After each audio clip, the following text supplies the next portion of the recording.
வணக்கம். நான் தான் உங்கள் டாக்டர் மோகன் ஆனந்தன் பேசுகிறேன். மனைவியிடம் மண்டியிட்டு மன்னிப்பு கேட்டால் அது யோகா.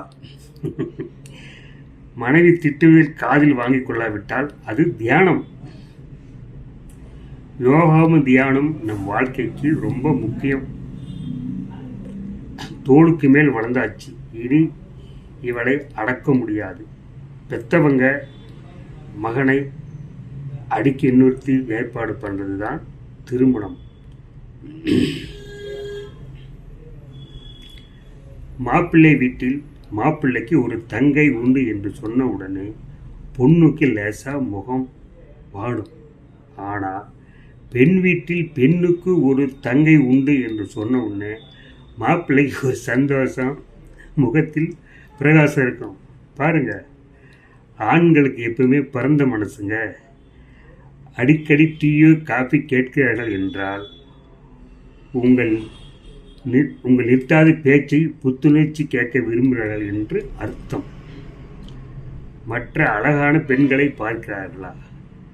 ஏன் பொண்டாட்டி விட அவ என்ன அழகுன்னு செக் பண்ணுறன்னு அர்த்தம். உங்கள் சமையலை குறை கூறிக்கொண்டே இருக்கிறார்கள் என்றால் அவரது சுவையும் திறன் கூடிக்கொண்டு போகிறது என்று அர்த்தம். இரவில் குருட்டி விட்டு உங்கள் தூக்கத்தை கெடுக்கிறாரா?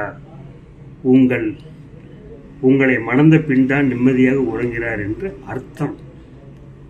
உங்களுக்கு பிறந்தநாள் பரிசு வாங்கி தரலையா?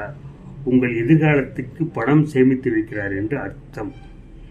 நேசித்தே ஆக வேண்டும், உங்களுக்கு வேற வழி இல்லை என்றால் கணவனை கொல்வது சட்டப்படி குற்றம். மூணு காரணங்களினால் மனைவி ஒரு திருக்குறள் தான். நிறைய அதிகாரம் இருப்பதால், நிறைய இடங்களில் புரிந்தும் புரியாமல் இருப்பதும், 2 அடியில் எல்லாவற்றையும் உணர வைப்பதால், மன நிம்மதியோடு படுத்திவிட்டு பிறருக்கு அனுப்பி பாருங்கள், வாழ்த்துவார்கள். வாழ்க வளமுடன்.